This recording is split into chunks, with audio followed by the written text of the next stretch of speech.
ABC agro classes Udaipur के ई platform पर एक बार फिर से स्वागत है आप सभी विद्यार्थियों का। जब हम केमिस्ट्री की बात करते हैं तो मैंने आपको पहले भी बताया था, केमिस्ट्री का सबसे महत्वपूर्ण टॉपिक होता है परमाणु। और परमाणु के मैंने 2 या 3 लेक्चर पहले से ही आपको बता दिए हैं जो इम्पोर्टेंट इम्पोर्टेंट थे। कुछ इम्पोर्टेंट टॉपिक्स और बचे हुए हैं, आज हम उनकी भी बात कर लेते हैं। परमाणु में जब हम बात करते हैं तो उसमें एक नाम आता है स्पेक्ट्रम। तो आज हम स्टार्ट करेंगे स्पेक्ट्रम के बारे में, और वो स्पेक्ट्रम कौन सा होता है उसके बारे में भी हम बात करेंगे। स्पेक्ट्रम देखिएगा, स्पेक्ट्रम जो होता है वो दो तरह के होते हैं। देखिएगा, स्पेक्ट्रम जो होता है वो दो तरह के होते हैं, एक होता है सतत स्पेक्ट्रम और एक होता है रेखीय स्पेक्ट्रम। ये आपके कोर्स में है, बहुत इंपॉर्टेंट टॉपिक है परमाणु का, उसी का एक भाग है स्पेक्ट्रम। तो देखिए, मैंने आपको अभी बताया स्पेक्ट्रम कितने तरह के होते हैं। स्पेक्ट्रम दो तरह के होते हैं, एक होता है सतत स्पेक्ट्रम, दूसरा होता है रेखीय स्पेक्ट्रम। तो हम वन बाय वन इन दोनों की बात करने वाले हैं। तो देखिएगा, सबसे पहले हम बात करते हैं सतत स्पेक्ट्रम की। तो देखिए, सतत स्पेक्ट्रम की अगर हम आपसे बात करें तो सतत स्पेक्ट्रम का जो मतलब होता है एग्जैक्ट वो ये होता है, सतत को इंग्लिश में कहा जाता है कंटिन्यूअस। कंटिन्यूअस का मतलब होता है लगातार। तो देखिए, अगर आपको ऐसा क्वेश्चन पूछे कि सतत स्पेक्ट्रम का मतलब क्या होता है, देखिएगा इसको ऐसे समझिएगा। ये देखिए, कितनी लाइन खींची मैंने अभी, एक। अब देखिए, इसी को वापस देखिएगा आप,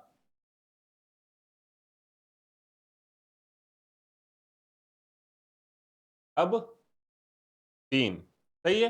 देखिए, इन दोनों का डिफरेंस समझिएगा। यहाँ पे आपको बिल्कुल कंटिन्यूअस लाइन दिख रही है, ये भी कंटिन्यूअस लाइन है, लेकिन ये जब मैंने बनाई तब मैं कहीं रुका, कहीं वापस स्टार्ट हुआ, कहीं रुका, कहीं वापस स्टार्ट हुआ। देखिएगा, इस सतत स्पेक्ट्रम का मतलब होता है प्रथम रेखा कहाँ खत्म होती है और द्वितीय रेखा कहाँ शुरू होती है, इसका पता लगाना मुश्किल होता है, इसीलिए इसे क्या कहा जाता है, कंटिन्यूअस स्पेक्ट्रम। याद रखिएगा, प्रथम रेखा कहाँ खत्म हुई, द्वितीय रेखा कहाँ आरंभ हुई, इसका पता लगा पाना बहुत मुश्किल होता है। देखिए, यहाँ पे मैंने अभी दो लाइनें खींची आपके सामने, लेकिन दिख रही है क्या, दिख रही है कितनी, एक लाइन। यही हम बोलते हैं सतत का मतलब होता है कंटिन्यूअस। इसकी एग्जैक्ट परिभाषा इस तरह से होती है कि, हाँ, एक रेखा कहाँ खत्म होती है और दूसरी रेखा कहाँ शुरू होती है, इसके बीच का अंतर बता पाना मुश्किल होता है। इस चीज को हम क्या बोलते हैं, सतत स्पेक्ट्रम। ठीक है। अब देखिए, इसका एग्जाम्पल आप बहुत अच्छे से जानते हैं,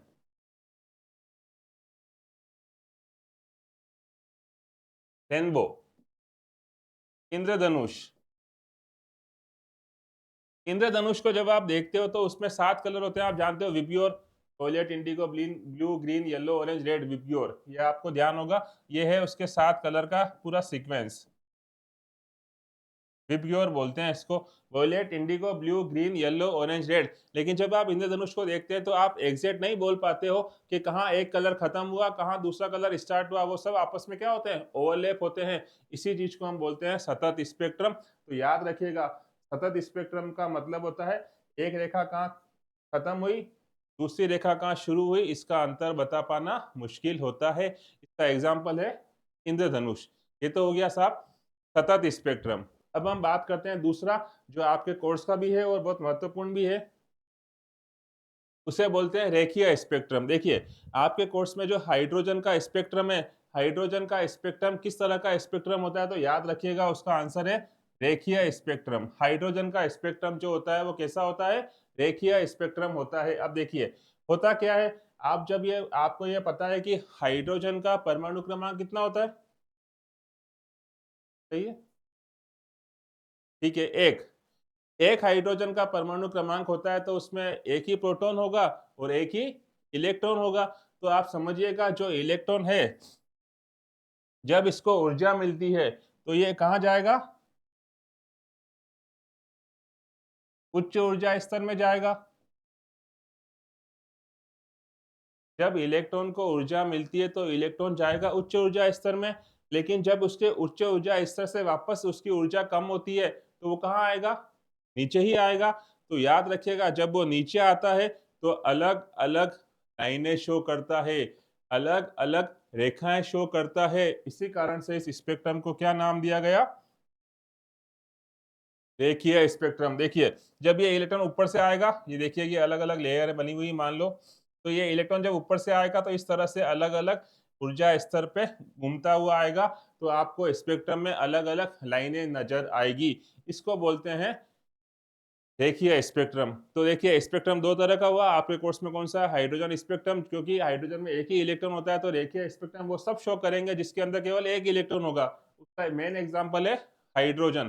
तो अगर आपसे पूछे कि हाइड्रोजन किस तरह का स्पेक्ट्रम शो करता है, तो उसका आंसर हो जाएगा रेखीय स्पेक्ट्रम। अब देखिए, जब मैंने आपको अभी बताया कि हाइड्रोजन स्पेक्ट्रम में अलग अलग लाइनें शो होती है, अलग अलग रेखाएं शो होती है, तो उन रेखाओं को डिफ्रेंशिएट कैसे करोगे आप, के लिए उनके कुछ नाम दिए होंगे, तो उन नामों का सीक्वेंस आपको याद रखना, वो ये रहा।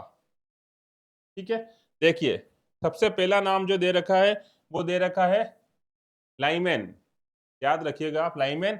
दूसरा है बामर, तीसरा है पाश्चन, चौथा है ब्रैकेट, पांचवा है फंड।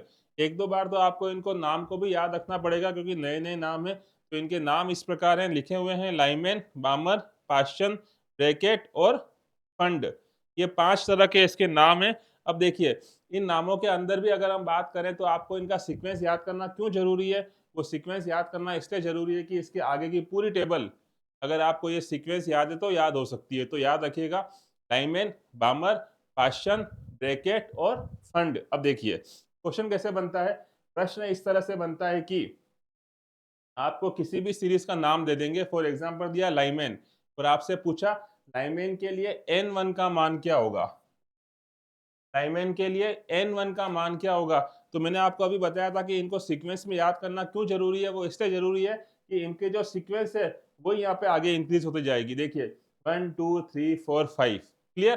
तो n1 तो आपको याद हो गया, अगर आपको सीक्वेंस पता है, लाइमेन 1, बामर 2, पाश्चन 3, ब्रैकेट 4, फंड 5, ये 5 हो गए। अब देखिए ये तो हुए कौन से, n1।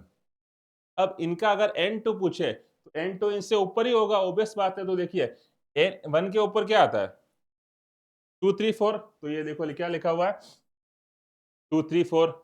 सेकंड, बामर के ऊपर 2 की, बामर के लाइन 2 है, n1 का मान 2 है, तो इसके ऊपर क्या आता है 3 4 5, तो ये देखिए 3 4 5। फिर पाश्चन के लिए 3 है तो उसके ऊपर 4 5 6, ब्रैकेट के लिए 4 है तो उसके ऊपर 5 6 7, फंड के लिए 5 है उसके ऊपर 6 7 8। आगे हैंस फ्री भी होती है, अगर मान लो कभी क्वेश्चन पूछे तो उसके लिए 6 होता है n1 का मान, तो आगे 7 8 9। इस तरह से आपको n1 और n2 का मान तो याद हो गया। n1 का कैसे याद हुआ, आपको सीक्वेंस पता थी, लाइमेन, बामर, पाश्चन, ब्रैकेट, फंड, तो 1 2 3 4 5, और इसके ऊपर के जो मान होंगे वो सब क्या मान हो जाएंगे, n2 के मान हो जाएंगे। तो ये दो चीजें समझ में आ गई आपको, n1 और n2। अब देखिए तीसरा क्वेश्चन बनता है कि ये किस क्षेत्र में आते हैं, किस क्षेत्र में आते हैं, तो उस पर तीन क्वेश्चन बनते हैं। सबसे पहला देखिएगा, लाइमेन किस क्षेत्र में आता है, तो उसका आंसर हो जाएगा लाइमेन आता है पराबैंगनी क्षेत्र के अंदर। ये याद रखिएगा, लाइमेन किस क्षेत्र में आता है, पराबैंगनी में। कामन आता है दृश्य क्षेत्र, विजिबल, इसको बोलते हैं इंफ्रारेड, सॉरी अल्ट्रावायलेट, इसको बोलते हैं इनविजिबल, और इसको बोलते हैं इंफ्रारेड। तो पाश्चन, देखिए आपको ये दो याद करने थे, कैसे, लाइमेन का होता है पराबैंगनी, कामर का होता है दृश्य। अब बाकी तीनों जो हैं वो तीनों का आंसर सेम है, इंफ्रारेड इंफ्रारेड इंफ्रारेड, अवरक्त अवरक्त अवरक्त।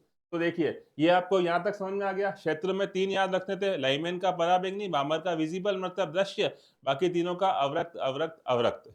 अब देखिए चौथा क्वेश्चन बनता है इसके तरंग दैर्ध्य के ऊपर, तरंग दैर्ध्य के ऊपर क्वेश्चन बनता है कि इसकी वेवलेंथ क्या होगी, जिसको लेमडा शो करते हैं। अगर आपसे कभी पूछें इसका सिंबल क्या होता है, तरंग दैर्ध्य का सिंबल होता है लेमडा, वेवलेंथ। अब देखिए वेवलेंथ का पूछें तो याद रखिएगा, लाइमेन का जो तरंग दैर्ध्य होता है वो 4000 एंगस्ट्रम से क्या होता है, कम होता है, याद रखिएगा।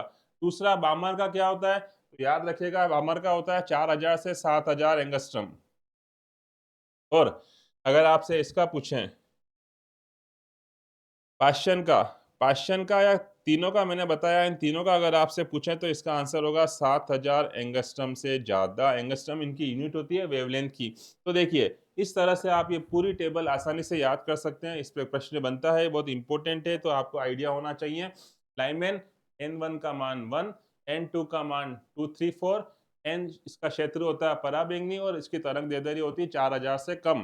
पामर 2, N2 का मान 345 का क्षेत्र दृश्य, उसकी तरंग दैर्ध्य 4000 से 7000। बाकी तीनों का सेम है। पाश्चन, ब्रैकेट और फंड का क्षेत्र भी सेम है, अवरक्त, और उसकी वेवलेंथ भी सेम है 7000 एंगस्ट्रॉम से ज्यादा। यहाँ तक बात समझ में आई आपको? ये है हाइड्रोजन के स्पेक्ट्रम की चारों पांचों सीरीज जिसके ऊपर प्रश्न बनता है। अब देखिए, जो मैंने आपको पिछली कक्षा में बताया था आपको का सिद्धांत, पाउली का नियम, हुंड का नियम, N+L का नियम, मेरी लास्ट वाली क्लास में आप जाके देख सकते हैं, डिस्क्रिप्शन में मिल जाएगा आपको। अब नेक्स्ट इसमें कुछ इंपॉर्टेंट पॉइंट आते हैं, उसकी बात करते हैं। पहला लिखा हुआ हाइजेनबर्ग का अनिश्चितता सिद्धांत। ये जो वर्ड लिखा हुआ है इसका मतलब होता है अनसर्टेनिटी, फिक्स नहीं होता। फिक्स नहीं होता इसका मतलब देखिएगा, किसी इलेक्ट्रॉन की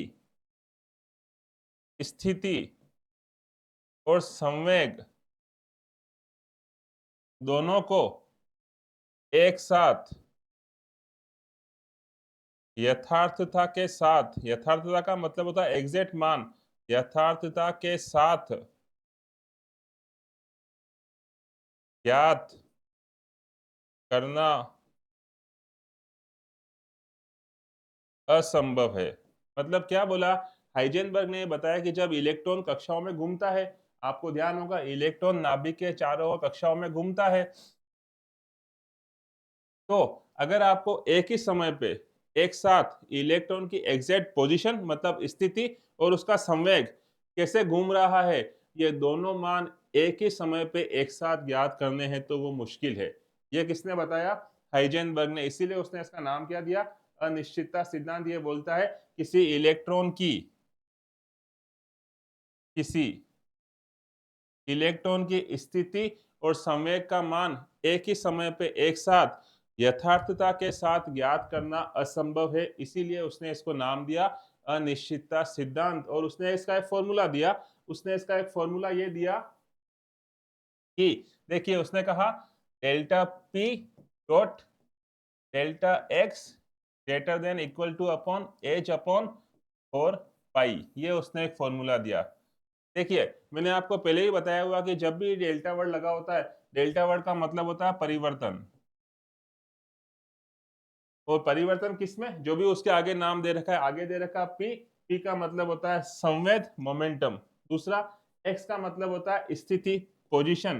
तो अब यही तो उसने कहा था, किसी इलेक्ट्रॉन की स्थिति और उसके संवेग को एक साथ यथार्थता के साथ ज्ञात करना असंभव है। तो अगर आपसे कभी हाइजेनबर्ग का समीकरण भी पूछ ले तो ये भी आपके सामने लिखा हुआ है, डेल्टा पी, यहाँ पे डॉट है, डॉट का मतलब होता है multiply, delta p dot delta x greater than equal to h upon 4 pi.